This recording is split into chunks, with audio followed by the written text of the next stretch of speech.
from Juba, on air and online. This is iRadio News.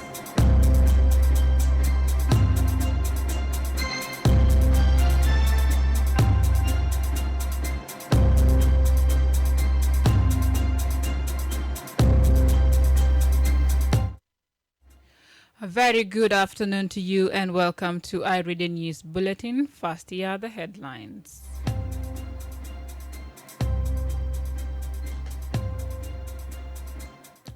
United Nations Interim Security Forces for Abia UNISFOR says they have arrested 12 attackers from Syria. The mobile court in Mundri has sentenced a 16-year-old boy to 2 years in reformatory school for sexual assault against a 17-year-old girl. And a group of farmers in Ruang administrative area says their farm produce are perishing due to an inaccessibility to the markets. These stories and more coming to you in this news bulletin with me, Yar Ajak Deng, and now the news in detail.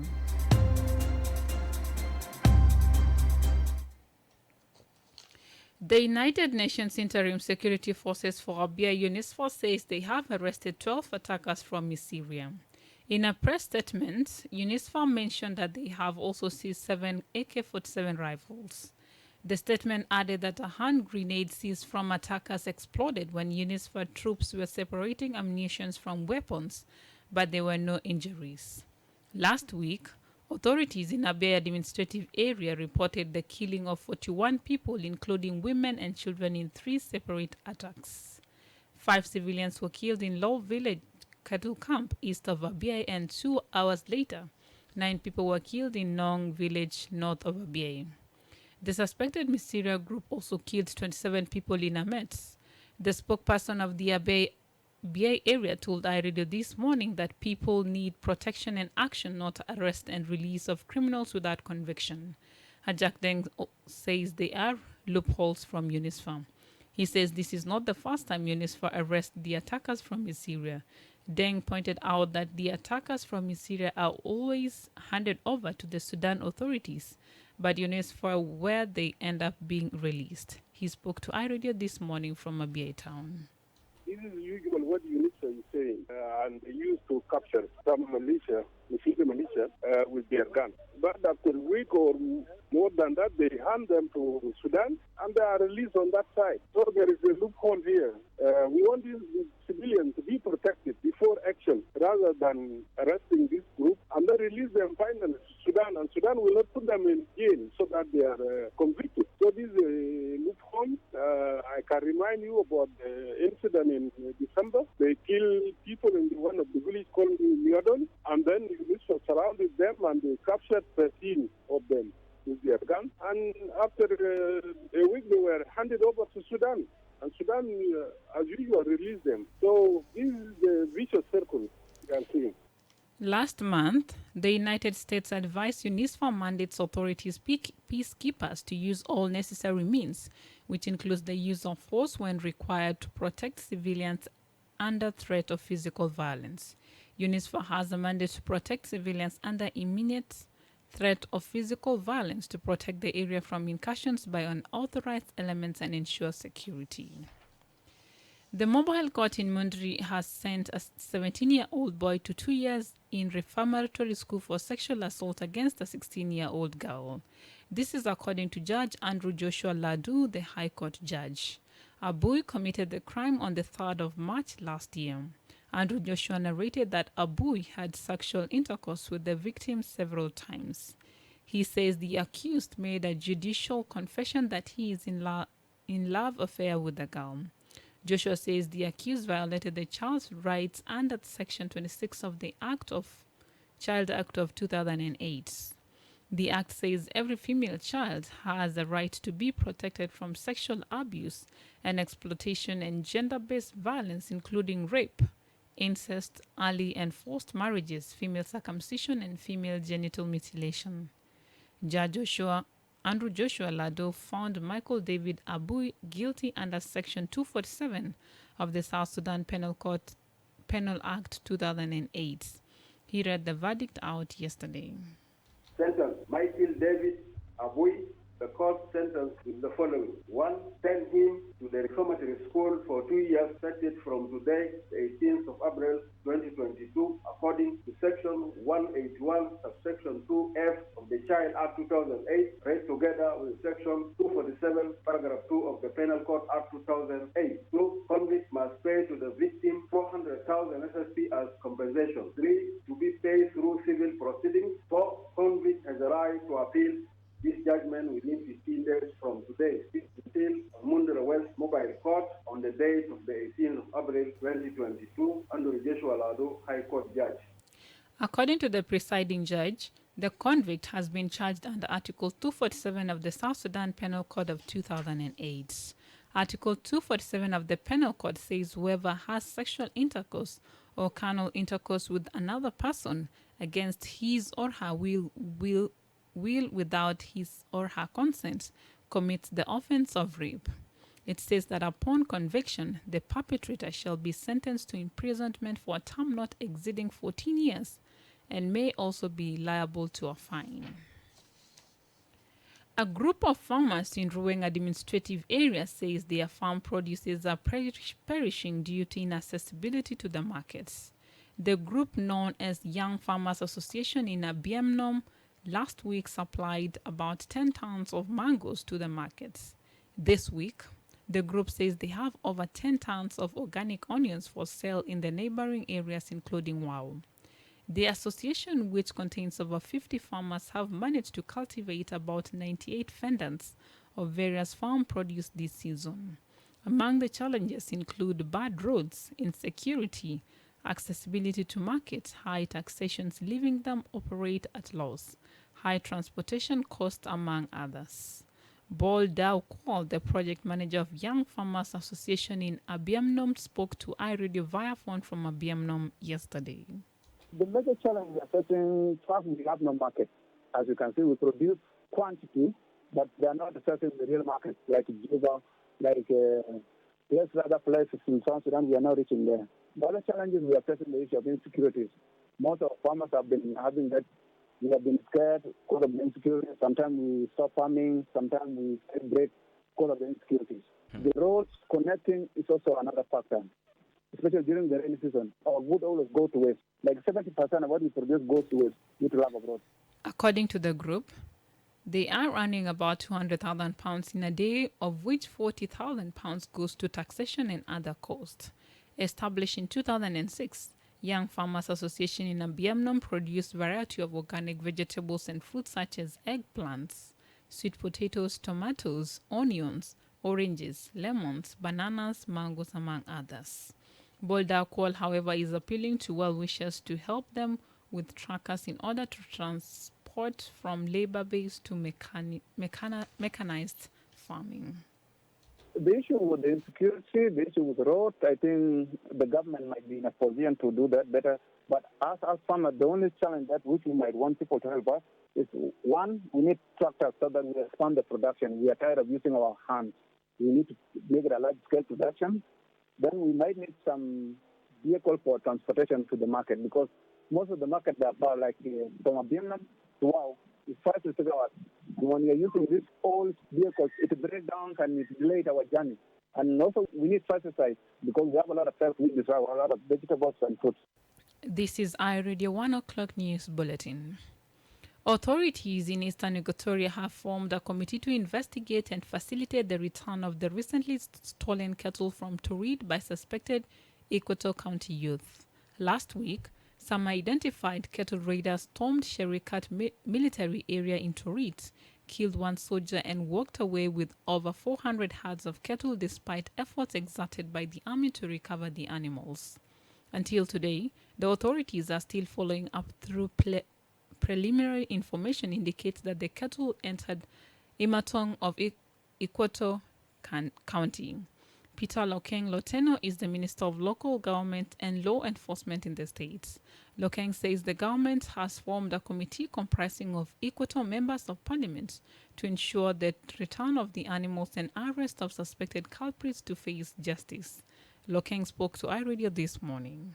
In Greater Bibo, we form what we call secure peace promoters. And these peace promoters are in cattle camp. They are sanitizing, talking to you to abandon cattle raid and child abduction.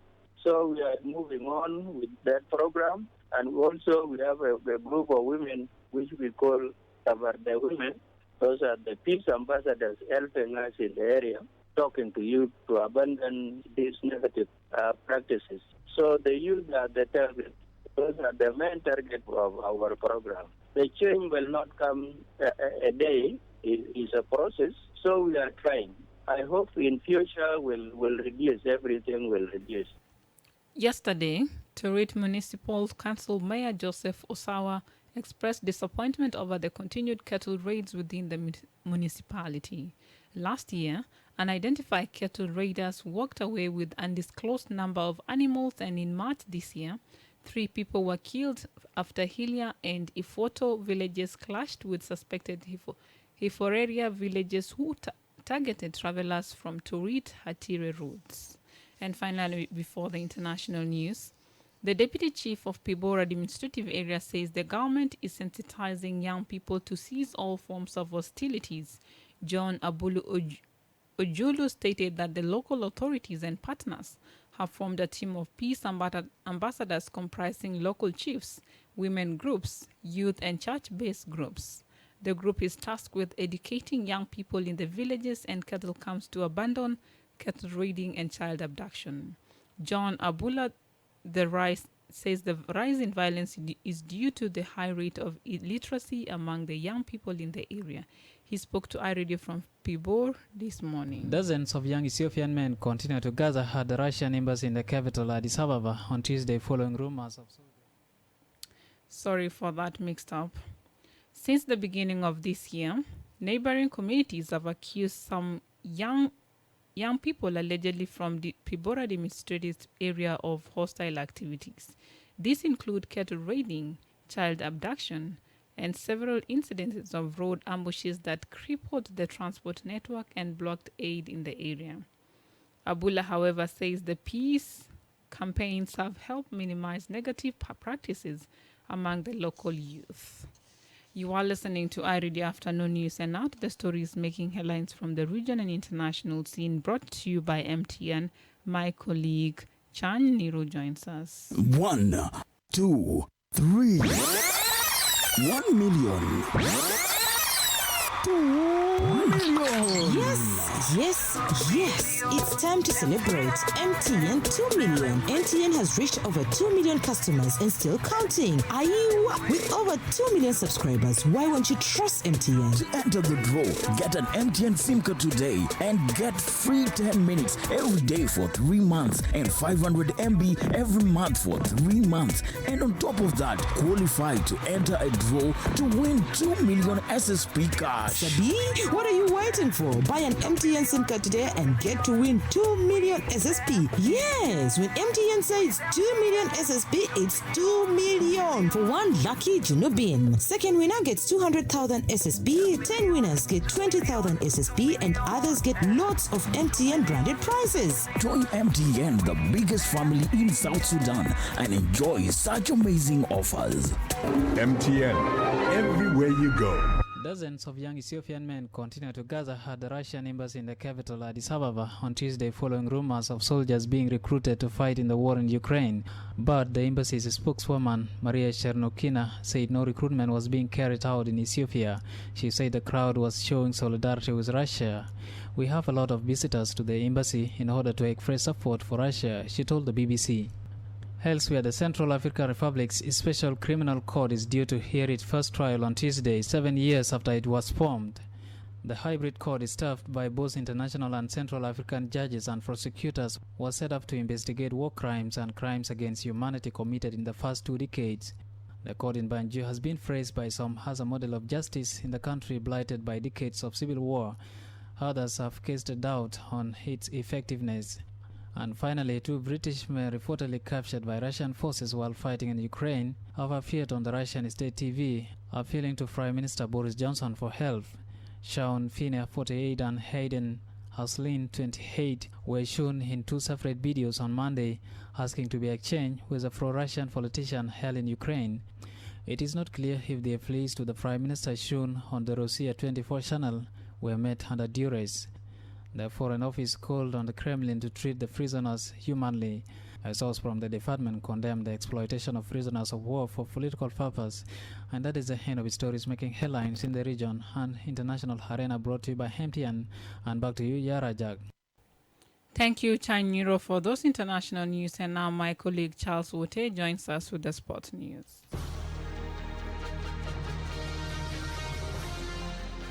Thank you. And in sports news, Bright Stars is set to identify its opponents in AFCON 2023 qualifiers. They hope for a kind draw this evening at the 2023 African Cup of Nations. The draw will be held at 7:30 Juba time and will be live on the pay channel Super Sports and Bein Sport. The 48 teams who qualified for the group stakes will be drawn into 12 groups, and the top two sides from each group qualify for Ivory Coast 2023. South Sudan is the fourth pot and is expected the continent's heavyweights from pot 1, 2 and 3. Bright Stars are ranked 161st in the recent FIFA World rankings. They are expected to make the difference in the qualification that will start on June 2022 up to March 2023. Last week, South Sudanese sports elites formed the People's Committee to mobilize funds and to collect public donations to support the national team in qualification. And the Confederation of African Football (CAF) said the 48 countries qualified to participate in the second round of the qualifiers have been succeeded into 4 pots based on the official FIFA rankings released on March 31st, 2022 as follows. Pot 1 consists of Senegal, Morocco, Nigeria, Egypt, Tunisia, Cameroon, Algeria, Mali and Ivory Coast.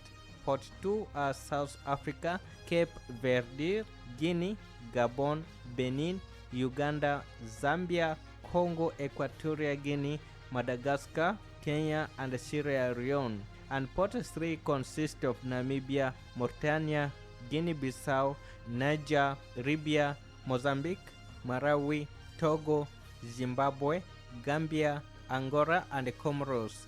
Pots 4 are Tanzania, Central African Republic, Sudan, Rwanda, Burundi, Ethiopia, Eswatini, Lesotho, Botswana, Liberia, South Sudan and Sao Tome and Principe. CAF said the draw will be conducted by the Director of Competitions, Samson Adamu, assisted by ex-Bafana and the Leeds United captain Lucas Radebe and Ivorian legend Solomon Kalou. Barcelona suffered a shock home La Liga defeat by relegation-threatened Cadiz to leave readers Real Madrid close to clinching Spanish title. The visitors began the day in the bottom 3, but Lucas Perez poked in from close range just after halftime to boost their survival respect. This was Barca's first La Liga loss since 4th December, ending a 15-match unbeaten league run. Second placed, Barca trailed Real Madrid by 15 points with 7 games left. Jaren Brunson scored a career-high 41 points to help the Dallas Mavericks beat Utah Jazz and rival their NBA playoff series at 1-1. In the absence of injured star Luka Doncic, German Max Kleber added 25 points off the bench for a 110-104 win in the best of 7 series. In Monday's other playoff games, the Philadelphia 76 went 2-0 upon Toronto after a 112-119 victory, and Golden State beat Denver 126-106 to lead their series by the same score. That's all I have in the sports news, and back to you.